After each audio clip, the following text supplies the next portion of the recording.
앞에서 읽은 이 본문은 예수님의 교회가 출발했다는 사실을 가르칩니다. 예수님께서 공사역을 한 2년 반 이상 하신 다음에 내 교회를 세우리라 하시지 않습니까? 그 약속이 오늘 본문에서 성취되는 것입니다. 예수님의 교회가 이렇게 선다 하는 사실을 오늘 우리에게 말씀하고 있습니다. 예수님의 교회가 어떻게 서느냐? 이렇게 선다 하는 사실을 잘 가르칩니다. 이미 지난 시간인가요? 신약 교회의 태동을 생각했지 않았습니까? 그때도 예수님의 교회가 어떻게 서는지를 좀 보았는데 오늘은 좀 더 명료하게 교회는 이렇게 선다는 사실을 잘 가르칩니다. 이를 말씀을 들으면서 생각하죠. 예수님의 교회가 어떻게 서느냐? 예수님의 교회가 출발할 수 있었던 근본 원인이 무엇이냐? 한마디로 성령과 말씀입니다. 성령께서 강림하셨고 그리고 말씀이 있어서 회개가 일어났고 또 세례를 주고받는 일이 일어났고 그리고 오늘 본문 끝에 가면 날마다 마음을 같이하여 성전에 모이기를 힘쓰고 집에서 떡을 떼며 기쁨과 순전한 마음으로 음식을 먹고 하나님을 찬미하며 또 온 백성에게 칭송을 받으니 주께서 구원받는 사람을 날마다 더하게 하시니라. 이것이 교회이죠. 교회가 이렇게 해서 딱 출발을 했습니다. 출발하게 된 근본 원인, 원동력은 성령과 말씀입니다. 성령과 말씀은 동전의 양면이라는 사실을 우리가 빈번하게 생각을 했죠. 뗄 수 없죠. 동전의 양면처럼 뗄 수 없는 것이 성령과 말씀입니다. 성령께서 강림하셨고 그리고 성령께서 하시는 말씀, 하시고자 하는 말씀을 사도가 대표로 서서 말씀을 전하죠. 설교를 했습니다. 그것 때문에 그러니까 성령과 말씀 때문에 회개의 사실이 일어났고 거기에 모여있던 유대인들 중에 회개하는 사실이 일어났고 그리고 세례를 받고 교회에 입회하게 되었고 그리고 함께 교제하는 일, 구제하는 일, 교회 본질적인 문제가 일어난 것입니다. 이것을 오늘 우리에게도 가르칩니다. 오늘 말씀의 요지이자 결론은 그리스도의 교회가 어떻게 서느냐 근본 원인은 말씀으로 성령으로 선다는 것입니다. 과연 그러한지 좀 더 보겠습니다. 먼저 성령께서 강림하시지 않았습니까? 근데 성령 하나님께서 사람들을 불러 모으시죠? 이때는 오순절 절기를 딱 정해서 이날이 적합하겠다 하고 성령 하나님께서 이날 강림하시면서 불러 모으십니다. 이때는 기이한 현상, 초능력을 행사하셔서 불러 모으시는데요. 그리고 여기에 120명 신도들 함께 합심해서 전도자 역할을 한 거죠. 성령이 강림하자 능력을 힘입어서 지난 시간에 우리가 생각을 했죠. 하나님의 큰 일을 말했습니다. 초능력을 주셔서 방언 각 지역에 모여든 전 세계에 흩어져 있던 유대인들이 모여들었는데 그들이 그 지역 말로 그 나라 말로 다 전하는 하나님의 큰 일을 들었죠. 방언으로 하나님의 큰 일을 말했습니다. 그러니까 120명은 다 전도자였죠. 성령께서 쓰시는 일꾼이었던 겁니다. 합심해서 전도자 역할을 한 것입니다. 유대교하고 기독교, 지금 교회가 출생한 건데 기독교하고 다르잖아요. 유대교는 함께 할 수 없는 거잖아요. 그럼에도 120명이 함께 전도자 역할을 한 것입니다. 이들에게 복음을 전해야 하겠다 한 겁니다. 그 대표로 베드로 사도가 설교를 했죠. 설교 내용은 지난 시간에 우리가 생각한 내용인데 잠깐 핵심적인 것만 짚으면 조롱하는 사람들도 있었지 않습니까? 그런데 그 사람들을 탓하지 않고 먼저는 우리가 술 취하지 않았다, 낮술에 취했다 하고 조롱하지 않았습니까?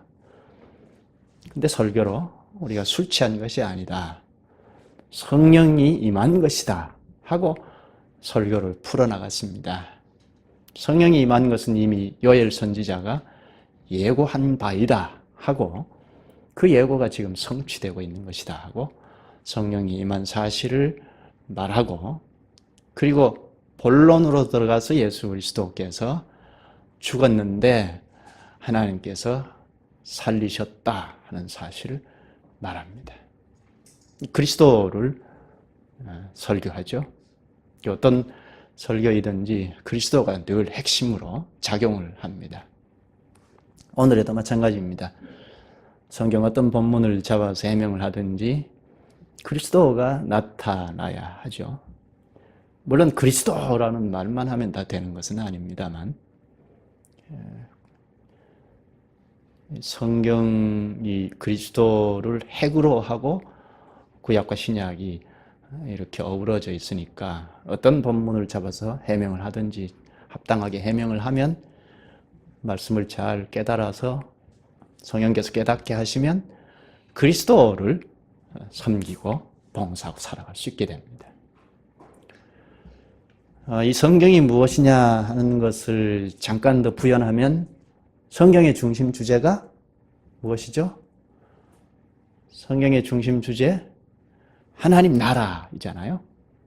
하나님께서 태초에 하나님이 천지를 창조하시니라 하고 보이는 하나님 나라를 지으셨는데 최초의 아담 하와가 범죄함으로 그 나라가 완전히 다 인간의 나라로 전락해버렸죠. 그러나 그걸 쓰레기 처리를 하지 않고 하나님께서 하나님 나라를 이 땅에서 회복해가는 역사를 경영해 오시지 않습니까? 하나님께서 경영하셔서 회복해 가시는 그 역사 행진에 그때 그 시기마다 자기 백성들을 불러 모으셨습니다. 그래서 하나님 나라 행보에 가담하여 천국 행보를 해나가도록 하신 거죠. 그 일을 행하실 때 하나님께서 말씀으로 혹은 행위로, 사건으로 자신을 나타내셨죠. 이걸 계시라고 하죠. 하나님 자신이 어떤 분인지 어떤 일을 하신 분이는지 계시하셨습니다. 그걸 일일이 필요로 한 것만 선택적으로 기록한 것이 바로 성경이죠. 그러므로 이 성경 본문을 어떤 본문이든지 합당하게 잘 해명을 하면 그리스도에게 나아가서 지도를 받고 섬기고 봉사하고 살아갈 수 있게 됩니다. 왜죠? 성령께서 우리 안에서 그 본문의 말씀을 바르게 해명을 하면 깨닫게 하셔서 그리고 힘도 주셔서 그리스도를 섬기고 살게 하시는 것입니다. 그러므로 성경 어떤 본문이든지 합당하게만 해명을 하면 그리스도를 자꾸 알게 되고 그리스도를 잘 섬기고 살아갈 수 있게 됩니다. 그런 점에서 성경은 그리스도의 나무라고 할 수 있습니다. 그 나무가 줄기도 있고 잎도 있고 가지도 있고 그리고 열매도 있고 있지 않습니까? 그런데 성경은 그리스도의 나무라고 할 수 있습니다. 그리스도의 열매 부분도 있고 그리스도의 잎도 있고 그리스도의 가지도 있고 줄기도 있고 이렇게 있습니다. 근데 그 어떤 본문을 잘 해명을 하면 그것이 그리스도라는 말을 직접 하지 않아도 그리스도를 잘 알고 섬기고 살 수 있게 됩니다. 왜죠? 그리스도의 나무라고 했으니까 그리스도의 어떤 부분을 잘 깨닫게 된다는 겁니다. 그래서 그리스도를 섬기고 살아갈 수 있게 됩니다. 이런 점에서는 우리가 성경 말씀에 아주 친숙해야 합니다. 친숙할 필요가 있죠. 그렇지 않으면 말씀을 들을 때뿐이죠. 이게 저 교회당 문을 박차고 나가면 그때부터는 여전히 불신자처럼 생각하고 말하고 행동하게 되죠. 이렇게 신앙생활을 하면 10년, 20년 가도 늘 제자리 걸음입니다. 불신의 상태에서 벗어날 수가 없게 되죠. 이건 성경에 친숙하지 않아서 그렇습니다. 장성하지 않아서 그렇죠. 우리가 당장 이렇게 그리스도의 말씀을 듣지만 예배만 패하면 내가 하나님 자리에 딱 차지하고 생각하고 말하고 행동하잖아요. 이건 말씀에 친숙하지 않아서 그렇습니다. 그리스도의 말씀을 들어도 말씀에 친숙하지 않아서 그렇습니다. 성장하지 않아서 그렇죠. 에베소서에 보면 4장 13절에 그리스도에게까지 자라가라 하고 자라갈 필요를 그 다음 구절에 말합니다. 이는 우리가 이제부터 어린아이가 되지 아니하여 사람의 속임수와 간사한 유혹에 빠져 온갖 교훈의 풍조에 밀려 요동하지 않게 하려 함이라. 우리가 그리스도인으로 요지부동하려면 자라야 하겠다는 겁니다. 만약 어린아이 상태에서는 불신의 상태에서 벗어날 수가 없다는 겁니다. 이것은 우리가 자꾸 정보를 축적한다는 뜻은 아닙니다. 오늘 결정이 나죠. 하나님께서 불러 모으셔서 말씀과 성령으로 불러 모으셔서 말씀하실 때 결정이 나죠. 오늘 말씀을 듣고 결정이 나죠. 순종하느냐 마느냐 하는 거죠. 오늘 말씀을 듣고 그 말씀에 한 발이라도 순종하고 가면 그 다음에는 두 발, 세 발도 갈 수가 있죠. 그런데 오늘 말씀에서 한 발도 내딛지 못하면 그 다음에도 그저 지식 축적은 될지 몰라도 발전할 수가 없죠. 이것을 성장이라고 할 수 있습니다.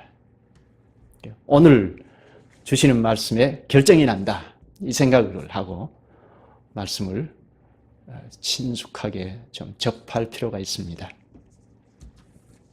본문에 설교한 결과를 좀 보십시다. 36절부터 볼까요?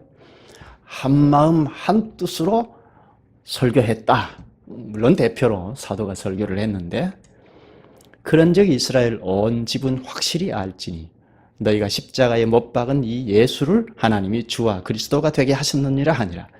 이게 설교 결론 부분이죠. 끝 부분입니다. 여기 너희가 죽인 예수를 하나님이 주와 그리스도가 되게 하셨느니라 합니다. 이게 주는 하나님을 말하죠. 왕이라는 말이죠. 하나님을 왕처럼 생각하고 내가 굴복해서 살면 내가 신하답죠. 그리스도인답게 됩니다. 또 그리스도는 왕, 선지자, 제사장, 삼직을 겸비한 중보자라는 뜻이죠. 그리스도께서 우리의 중보자로 우리를 구원의 백성으로 살게 하십니다.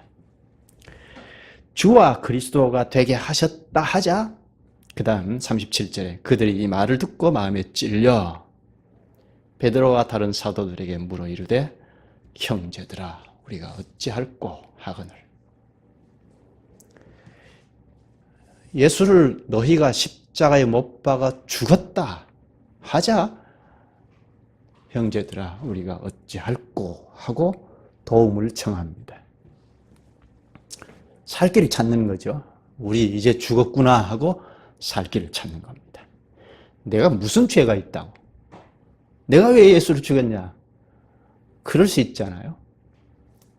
그러면 사망의 길로 계속 가는 거죠. 지금까지 왔던 길을 가는 건데 형제들아 어찌할꼬 한 자들은 생명의 길로 가겠다는 반응이죠. 여기 전면에 설교가 있고 그 설교를 듣고 회개의 자태를 나타낸 사람들이 나왔습니다. 거기 모여든 사람들이 무수히 많겠지만 그런데 그 가운데 설교 말씀을 듣고 어떻게 해야 하겠는가 하고 회개의 자태를 나타낸 사람들이 많습니다. 회개란 이런 점에서는 살 길을 묻는 거죠. 어떻게 하면 살겠느냐 하는 거죠. 지금까지 내가 걸어왔던 것을 바꾸어서 어떻게 하면 생명의 길로 갈 것인가 하고 도움을 청하는 거죠. 38절 보십시다. 베드로가 이르되 너희가 회개하여 각각 예수 그리스도의 이름으로 세례를 받고 죄사함을 받으라. 그리하면 성령의 선물을 받으리니 너희가 회개하여 각각 예수 그리스도의 이름으로 세례를 받고 죄사함을 받으라. 회개하는 자가 죄사함을 받습니다. 이 세상에는 어떻습니까? 내가 이러이러한 죄가 있습니다 하면 옥에 가두죠. 세상은 그렇습니다. 내가 이러이러한 죄를 지었습니다 하면 감옥에 가두죠. 그러나 교회는 내가 이러이러한 죄가 있습니다 하면 용서를 하죠.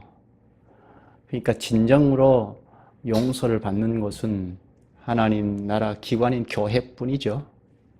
교회는 회개하면 용서합니다. 설교를 듣고 어찌할꼬 하고 도움을 청하자 회개하고 세례를 받으라 합니다. 죄사함을 받는다는 거죠. 회개하면 죄사함을 받고 세례를 받는다는 겁니다. 도움을 청하니까 지도를 했죠. 도움을 청하면 지도를 하죠. 지금 시대는 도움을 받는 시대가 아닙니다. 지도를 받는 시대가 아니죠. 교회 출입을 해도 지도를 받지 않습니다. 이걸 칼빈이 말하기를, 칼빈은 다 아시죠? 1, 2년만 다닌 분들은 다 아실 텐데, 칼빈이 말하기를 교회 출입하는 사람들 중에 다 자기 안에 교회가 있다는 겁니다. 자기 교회가 있다는 겁니다. 한 2, 3년만 다니면, 제 생각은 그런데요. 한 2, 3년만 다니면 교회 다 아는 것처럼 해버립니다. 그래서 지도 안 받습니다. 내 안에 교회가 따로 있거든요. 그래서 다 아는 사람처럼 이렇게 저렇게 하자 하고 수틀리면 내 마음대로 합니다. 근데 내 안에 교회가 있으니까 그렇습니다. 그러니까 내가 내 마음대로 한다는 이야기죠. 그 다음 한번 보십시다. 40, 41절을 볼까요? 또 여러 말로 확증하며 권하여 이르되, 바로 세례 준 것 아니죠? 여러 말로 확증하며 권하여 이르되 너희가 이 패역한 세대에서 구원을 받으라 하니, 지금까지 걸어온 방식대로 걸어가지 말고 바꾸라는 거죠. 구원을 받으려면 지금까지 걸어온 방식을 포기하고 바꾸라. 41절. 그 말을 받은 사람들은 세례를 받으며 이날의 신도의 수가 3,000이나 더하더라. 여기 여러 말로 확증하며 많은 말로 가르쳤다는 말입니다. 이건 충분히 짐작할 수 있죠. 성경의 기록 방식은 축약해서 기록하는 방식인데요. 그러니까 누가도 축약해서 기록한 건데, 여러 말로 가르쳤다는 것은 회개하고 세례를 받아라, 그러면 구원을 받는다 하고 또 가르쳤다는 겁니다. 이런 말씀을 다 받는 사람들이 세례를 받았습니다. 세례란 죄사함 받은 사인이죠. 죄사함 받았다는 사인이죠. 회개하면 성령께서 함께 하사 그리스도와 연합시켜 주십니다. 그런 자들이 세례를 받죠. 물론 세례를 먼저 받고 죄사함 받고 그리스도 연합할 수도 있고, 이미 성령께서 함께 하사 회개케 하시고 또 그리스도와 연합케 하시고, 그래서 세례를 나중에 받을 수도 있고, 이건 순서 동시다발일 수도 있고 순서가 다를 수도 있겠습니다만, 성령께서 함께 하사 그리스도와 연합케 하십니다. 그런 점에서는 세례가 죄 씻음 받은 사인일 뿐 아니라 그리스도와의 연합의 사인이기도 합니다.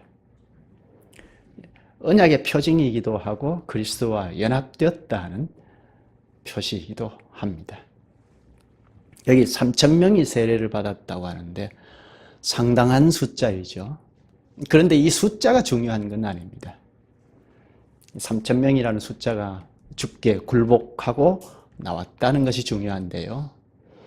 당시로 돌아가면 예루살렘에 거주하고 살아가던 사람들만 해도 만 단위가 훨씬 넘어갑니다. 2만 5천 명 정도 살았다는 사람도 있는데, 물론 정확한 건 아닌데요.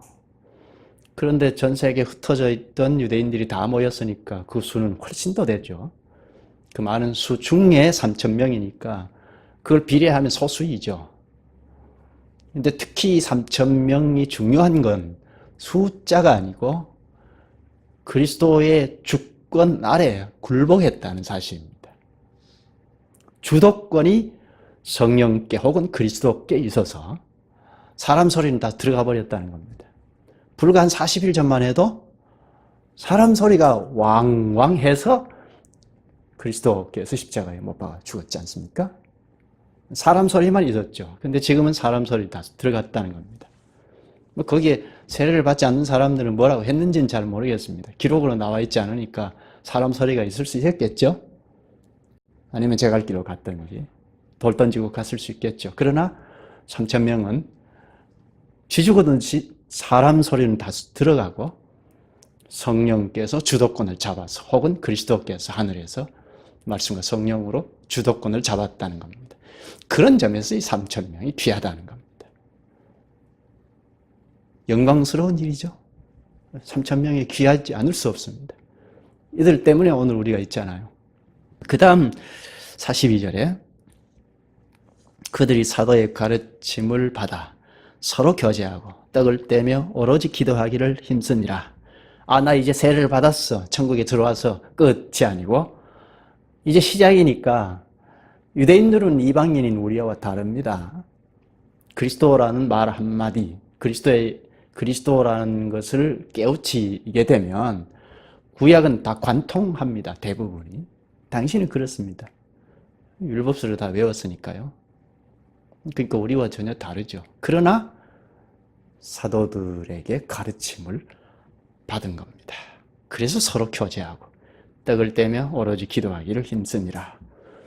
이것이 교회의 본질이죠. 교회 본질이 무엇이죠? 요리문답 배울 때 배웠잖아요. 교제이죠. 그리스도인들이 그리스도 앞에서 교제하는 것. 우리가 지금 말씀으로 오시는 그리스도와 교제하잖아요. 이거 예배가 교회 본질을 잘 나타내는데 그뿐만 아니고 뒤에 가면 계속 볼까요? 44절. 믿는 사람이 다 함께 있어 모든 물건을 서로 통용하고 또 재산과 소유를 팔아 각 사람의 필요를 따라 나눠주며. 이것도 교제이죠. 말씀을 가르침받아 깨달은 이 터 위에서 물건을 서로 나누고 공유하는 것도 교제이죠. 교회 본질이 잘 나타납니다. 믿는 사람이 다 함께 있었다는 것, 모든 물건을 서로 통용했다는 것, 공산사회를 이루었습니다. 모든 부동산을 팔아서 각 사람의 필요를 따라 나눠줬다는 것. 공산주의는 아니고 공산사회를 이루었습니다. 그 다음 46절. 날마다 마음을 같이하여 성전에 모이기를 힘쓰고 집에서 떡을 떼며 기쁨과 순전한 마음으로 음식을 먹고. 사도들이 가르침을 받아서 말씀의 은혜를 누리니까 이런 결과가 나오는 겁니다. 우리가 같이 모이자 하고 운동을 한 것이 아니고 말씀을 깨닫고 은혜를 누리니까 같이 있고 싶은 겁니다. 그래서 날마다 마음을 같이하여 모이는 데 힘썼습니다. 집에서도 교제가 무성했습니다. 교회 본질이 잘 나타났습니다. 말씀의 은혜를 누려서 나온, 자연스럽게 나온 결과입니다. 설교 그리고 말씀 공부의 결과가 이렇게 자연스럽게 나타난 거죠. 말씀을 깨달으면 이렇게 교제하고 하는 게 자연스러운 겁니다. 말씀, 그러니까 설교는 무엇이었죠? 설교는 핵심은 그리스도, 성령이 강림했다는 것, 그리고 바로 주제를 바꿔서 그리스도를 말했죠. 너희가 십자가에 죽인 그리스도를 하나님께서 주와 그리스도가 되게 하셨다 했지 않습니까?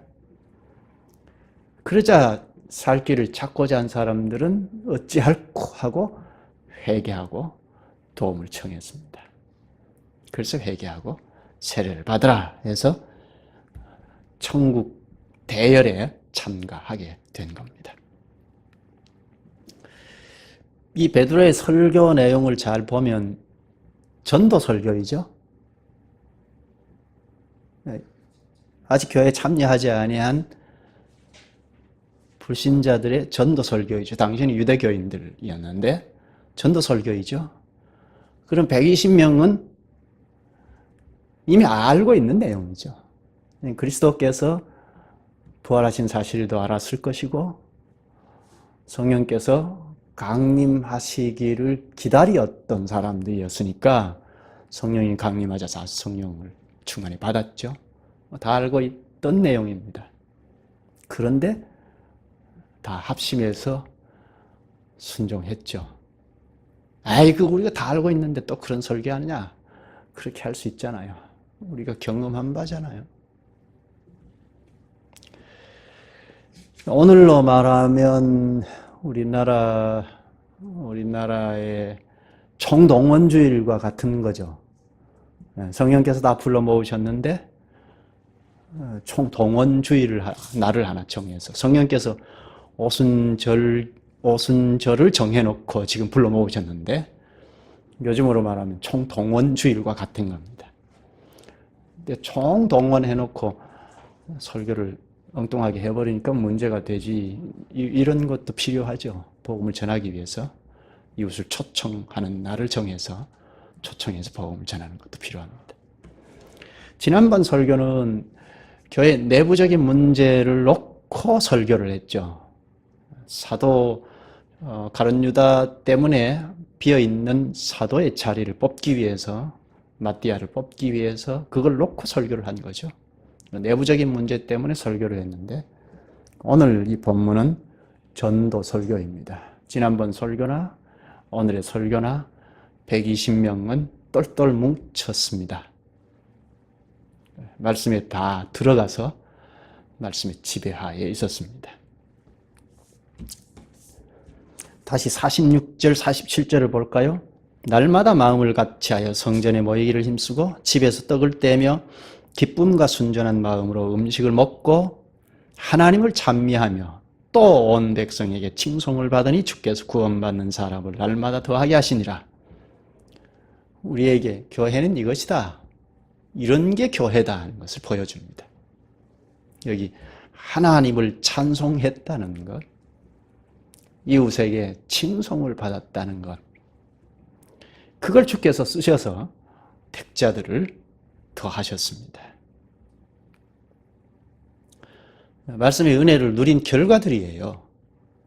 이게 무슨 운동을 해서 막 프로그램을 만들어서 한 결과물이 아니고 하나님의 말씀을 전했는데 그리고 성령이 함께 하셨는데 그 결과 회개도 일어났고 세례도 주고받았고 그리고 이렇게 교회가 120명뿐만 아니라 3,000명이 세례를 받았어도 120명과 3,000명이 같았어요.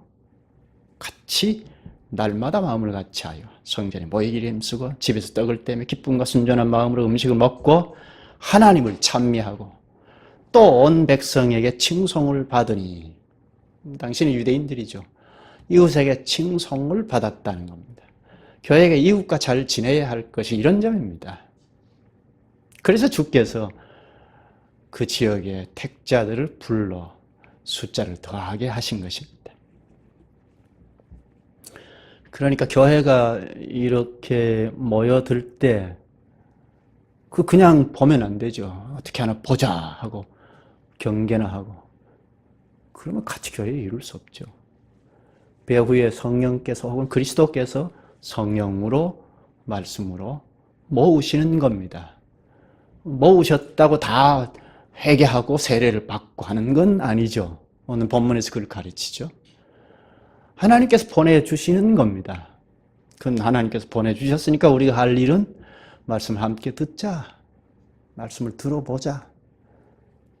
그 말은 말씀을 들으면 알 테니까 말씀을 듣자 하고 그게 우리가 해야 할 일이죠. 전도이죠. 우리가 늘 언제나 말씀을 듣자 하고 말씀 듣는 일에 마음을 자꾸 협력하고 가면 주께서 성령께서 말씀을 깨닫게 하시는 자들은 회개케 하고 그리스도와 연합하게 하는 거죠. 그래서 세례를 받지 아니하는 자는 세례를 받게 하는 거죠. 그렇게 교회가 서가는 겁니다. 이제 신약 교회가 힘차게 출발을 했습니다. 이제 시작해서 출발을 했습니다. 오늘까지 전진해 오고 있습니다. 교회가 출발한 건 아주 간단하죠.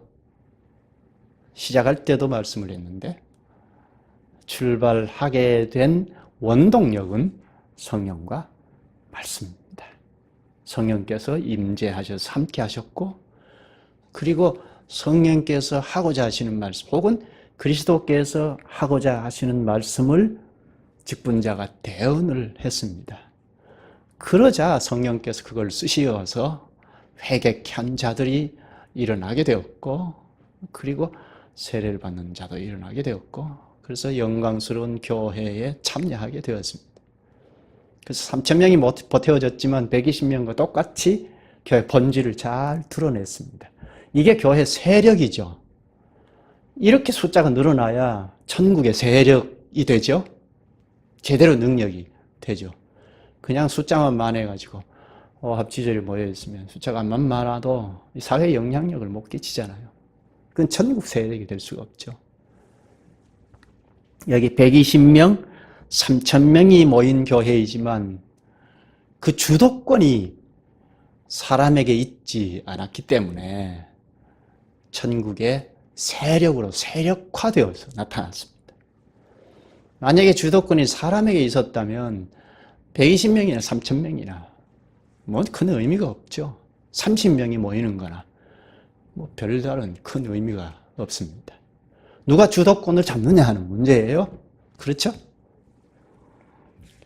우리는 자꾸 원인을 딴 데서 찾기를 원합니다. 원인은 성령께서 함께 하셨느냐? 우리가 어땠느냐?